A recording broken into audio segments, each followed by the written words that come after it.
Hola, buenas chicos y chicas de Espabila. Hoy vamos a hablar de dos temas. Es uno, como ahora vamos a hacer más actividades al aire libre y está ahí el verano y es una de las cosas que más saludables y que mejor podemos hacer, es saber vestirnos en las actividades que hagamos al aire libre o montaña, por ejemplo. Eh, como no es lo mismo, ahora se acerca el verano, entonces realmente vamos a usar mucha menos ropa, pero el sistema más o menos es el mismo. Podemos utilizar más poder calorífico o menos, o buscar más transpiración, pero más o menos se basa en un sistema de tres capas. Es el sistema tradicional, ¿vale? Está cada día un poquito más obsoleto ese sistema, pero nos vale como referencia siempre cuando lo primero que tenemos que hacer es analizar la actividad que vayamos a hacer y mirar la meteorología. En función de eso ya sabemos qué ropa más o menos llevar.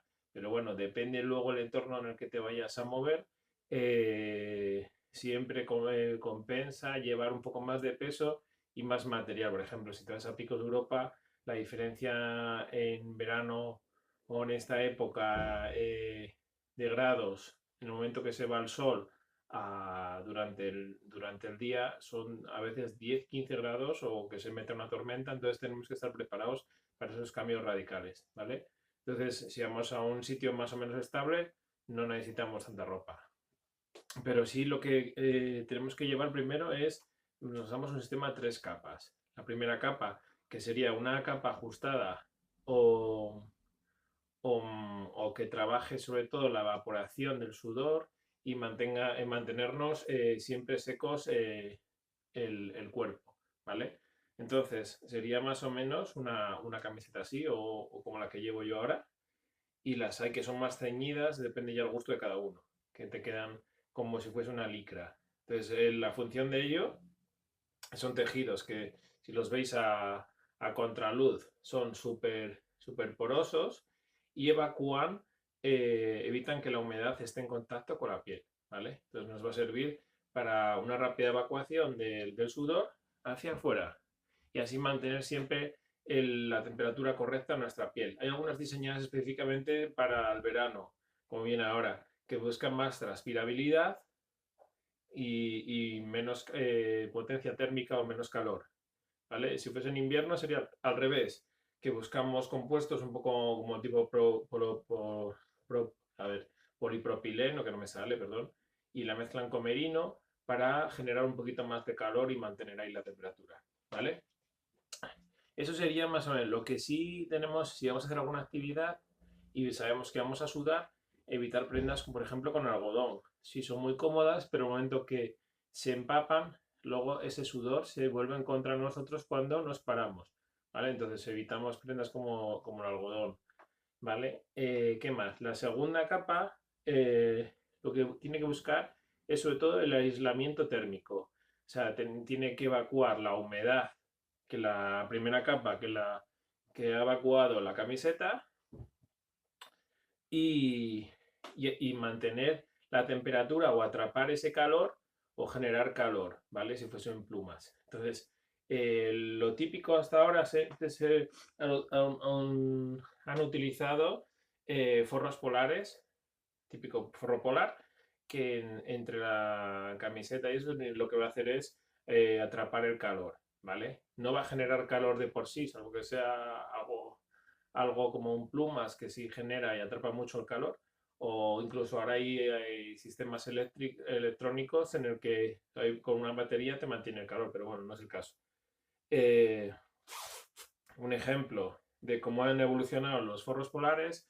Antes era un forro polar de poliéster normal, hidrorrepelente, y ahora, si lo veis, mirad, este diseño, que es la parte interior, imita a un panal de abejas, ¿vale? Entonces lo que hace es evitar el contacto, por ejemplo, con la piel directamente del sudor y el calor se distribuye por estos canales, ¿vale? Eso sería la función de este, por ejemplo, un forro polar.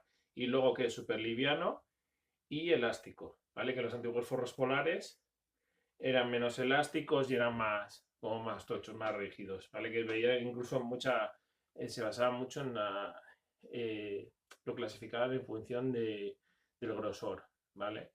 Que si era un plan de 100, 200, 300, ¿vale? Ahí más o menos sería como lo catalogaban.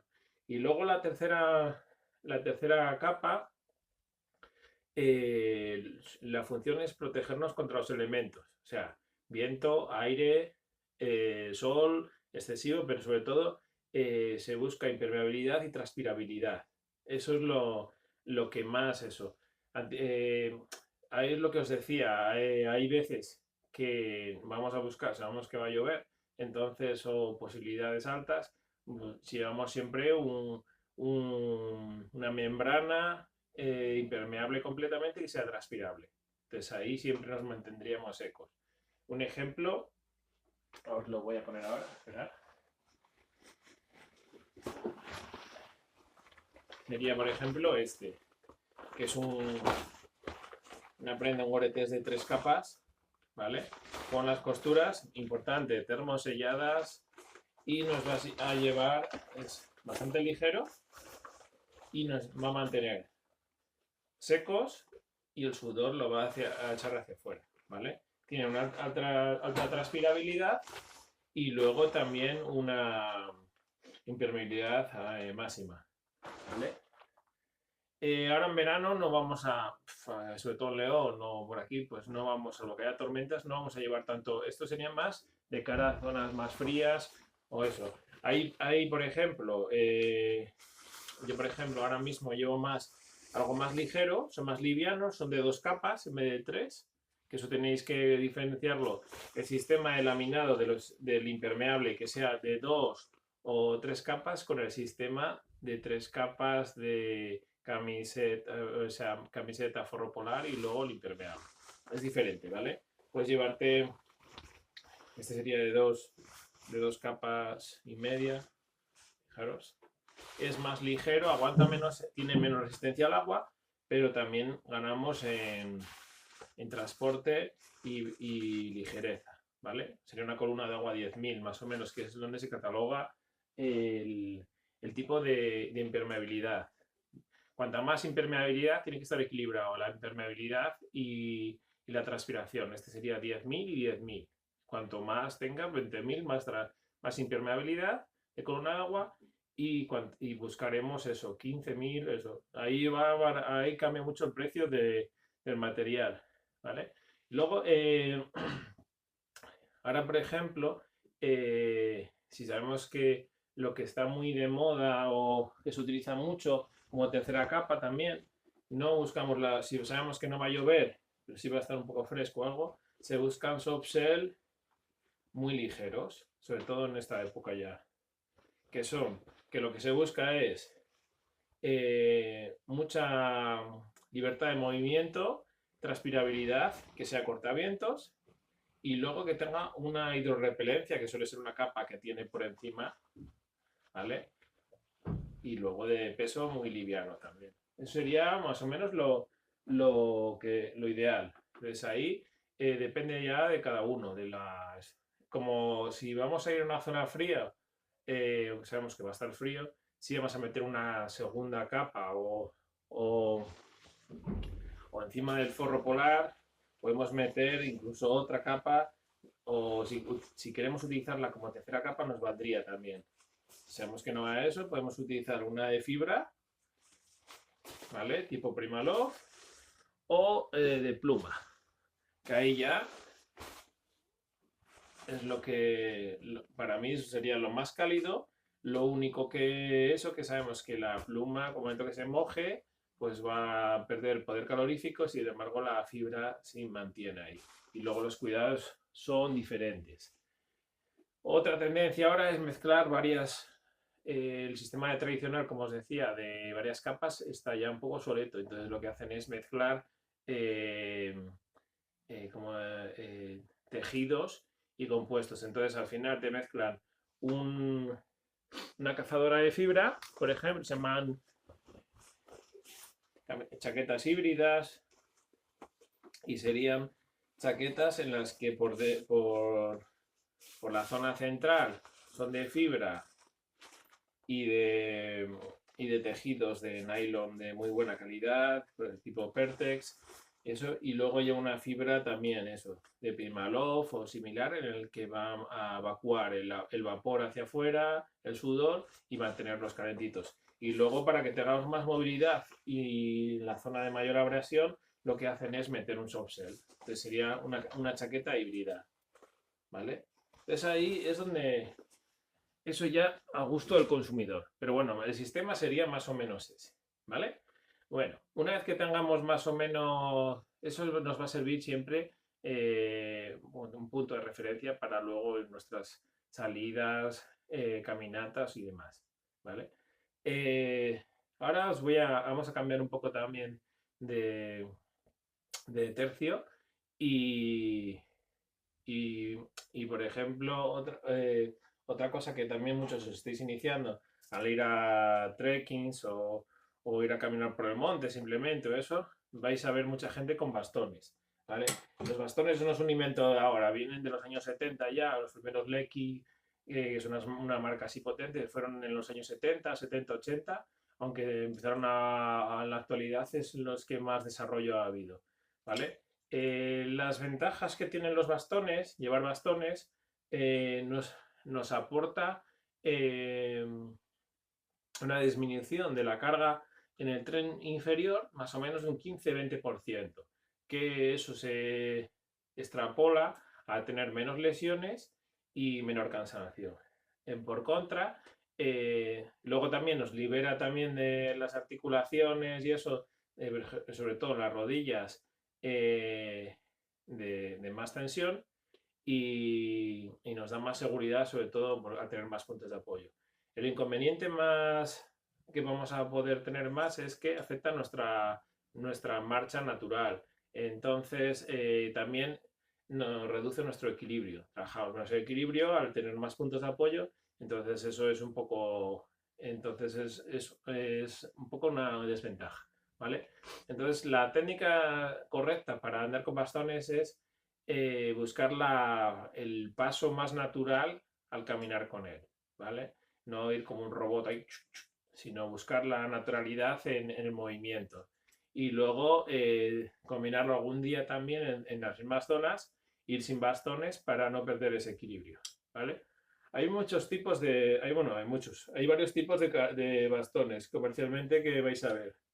Eh, los telescópicos, y aquí tengo varios. Mire, es que como me dijo Silvia el otro día, que tengo trastos en casa, aburrir. Sí, la verdad es que tengo muchas cosas. Cuando se hace muchos deportes y eso tenemos que invertir en material, es nuestro vicio. Entonces, tenemos, fijaros, bastón telescópico, quiere decir que es como un telescopio que se va en varios tramos, que se abren y nos van a decir más o menos la altura en la que podemos trabajar con ellos, ¿vale? Correctamente. Luego hay otro sistema que serían los plegables. También ahora, estos son más nuevos. Sería una cosa así, como veis, no ocupan nada. Para que veáis cómo va. Esto parece sistema. Este sistema, por ejemplo, lleva un cordón elástico y ya lo tendríamos montado, ¿vale? Fijaros, no lleva partes ni zonas para unirlo, es mucho más liviano que el anterior, también pero tiene menos resistencia. Ese sería los plegables, ¿vale? Y luego hay bastones de un solo tramo. Entonces, también hay otros, pero es que no tengo ninguno aquí, que son plegables y híbridos. Y la diferencia es que estos no se puede modificar nada la longitud, sin embargo, los plegables y híbridos tienen los dos sistemas, como el telescópico, que tiene aquí para agrandar o disminuir un poquitín, y luego tiene otros tramos para, ya la liamos, para poder ajustarlo. Luego también los hay ultraligeros de un solo tramo, que serían de este estilo. Bueno, más ligeros, este es de esquí, pero bueno, para que veáis tengáis una referencia. Estos, por ejemplo, hay mucha gente hay gente que los utiliza, pero se utilizan sobre todo para ¿cómo se llama? Para carreras de kilómetro vertical en el que no vamos a bajar ni nada, entonces necesitamos siempre apoyo subiendo, entonces no vamos a deshacernos ni vamos a desmontar el bastón. En los telescópicos los hay de 2 o 3 tramos. La mayoría, este es de 3 tramos, este sería de 3, ¿vale? Y luego hay otros que son específicos para otra modalidad que es el Nordic Walking, que serían de 2 tramos sobre todo, ¿vale? Y esos son ya más específicos para para esa modalidad. Le cambia la empuñadura y la parte de abajo, ¿vale? Esos son para hacer una marcha típica y suelen ser de goma la parte de abajo. Vale.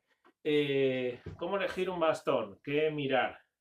Miraremos siempre que cuando agarremos el bastón es un ángulo de 90 grados, ¿vale? Respecto al suelo. Aquí, más o menos, son 90 grados. Esto sería, también tienes que calcular que tiene un tramo que se va a hundir, entonces ahí calcular un poco la medida de eso. Esto sería de 120. Entonces, ahí sería la medida. Tiene que estar el codo, el antebrazo paralelo al suelo, y luego las subidas serían, por ejemplo, 5 o 10 centímetros, disminuiríamos el tramo, y en las bajadas aumentaríamos 5 o 10 centímetros, ¿vale? En los bastones fijos eso no lo podemos calcular, pero entonces tenemos que ser más finos y calcular más o menos la medida, cómo elegir el bastón. Por ejemplo, cuando os hagáis una idea, una persona de menos de 1,55, bastones de 100 centímetros, de 1,55 a 1,72, de 1,10 en adelante, por ejemplo, de 1,73 a 1,80, una cosa así, pues calcular 120. Yo, por ejemplo, llevo este de 120 y mido 1,73. Pues es que los que estamos ahí en el límite no sabemos muchas veces cuál elegir. Entonces, yo elegí este y lo que hago es cambiar el agarre muchas veces subiendo o eso, ¿vale? Entonces, este sería eso, 115, 120, más o menos. Eh, Luego hay otra cosa que es muy que os vais a encontrar. Y nada, hay bastones de aluminio, los compuestos de lo que está hecho. Aluminio o carbono. Eh, Mirad, este es de carbono y este es de mixto, este es de aluminio y este es mixto de aluminio y carbono. Entonces aquí tenemos para dar y regalar. Los más caros son los de carbono, entonces si vais a hacer un uso más resistente y más competitivo, os aconsejo unos de carbono porque van a daros una resistencia. En lo que es en el apoyo longitudinal hacia abajo, tienen más resistencia que el aluminio y absorbe mejor las vibraciones, pero también es más caro, ¿vale? Sin embargo, lo que es ante torsiones transversales sí pueden partir. Los de aluminio se doblan y vuelven atrás, los de carbono doblan peor, ¿vale? Entonces ahí es una cosa que tenemos que valorar. El precio y luego en lo que lo vayas a utilizar. Por ejemplo, eso, para montañas normales y eso, pues unos de aluminio telescópico nos vienen de lujo. Eh, y luego gente que sea más competitiva puede buscar o busca la ligereza en la montaña, busca uno plegable que no se ocupa nada, incluso en los viajes, que va a facturar menos peso, ¿vale? Otra cosa que tenemos que mirar siempre es, bueno, os dije, las partes del bastón son la empuñadura, que hay diferentes tipos de empuñadura, las hay de goma, en invierno nos puede hacer ampollas, las hay de espuma y plástico, y luego hay algunas que son de corcho, ¿vale? Eso ya depende del gusto y el tacto de cada uno. Y luego, por ejemplo, en verano va mejor el corcho porque evapora mucho mejor. Y luego los hay que tienen empuñadura y bajar un poquitín la goma la espuma para ayudarnos en los diferentes tipos de apoyo, ¿vale? Cuando vamos a cambiar, sobre todo en los de un solo, en los de que no se pueden regular, nos permite eso, cogerlos un poco más arriba o abajo, ¿vale? Eso sería eso. Luego el compuesto, los diferentes tipos de ¿cómo decirlo?, de bloqueo de tramos hay diferentes. Hay algunos que son simplemente se abre, como este, y se cierra. Ya estaría ahí. Os vienen las medidas y sabemos más o menos si es a 115, tal, donde lo queremos meter. En los que son de estos no tienen, ¿vale? Luego hay otros que sí llevan otro sistema, que es simplemente por presión, giramos y se bloquea ahí. Se lleva un expansor, entonces se bloquearía ahí. Luego otra cosa, mirad, esto es otra chorrada que siempre hay que tener muy en cuenta es no perdáis los protectores. Hace una tontería, yo siempre los acabo perdiendo y la mayoría de nosotros pues siempre tenemos que intentar llevarlos porque es muy fácil rayar el coche o una cazadora o arañarnos a nosotros, ¿vale? Otro tema que tenemos que mirar es la roseta. La roseta es de diferentes tipos, hay algunas que son más para montaña, tipo esta, y otras que son más grandes, como esta, que serían para nieve. ¿Vale? Siempre nos vienen con un 2 o 3. Entonces ahí depende para que lo vayamos a usar, nos van a venir de diferentes tipos. Eso también tenemos que controlar que estén bien ajustadas para no perderlas en el camino, porque cuando se enganchan a veces en barro nos quedan ahí. ¿Vale? Y luego la puntera, las hay intercambiables, las podemos cambiar y otras son fijas. La mayoría son fijas, salvo que sean bastones así caros, no se pueden cambiar.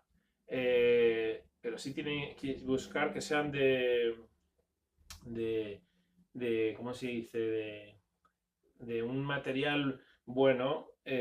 Por ejemplo, estas son de tungsteno y carbono. Es lo más duradero y la puntera va a aguantar de todo, ¿vale? Entonces es lo que tenéis que mirar. Entonces, más o menos estos consejos serían lo que os doy por hoy para vuestras actividades de aire libre. Y nada, si tenéis alguna duda, ya sabéis, nos podéis preguntar en nuestras redes. Un saludo y chao. Nos vemos.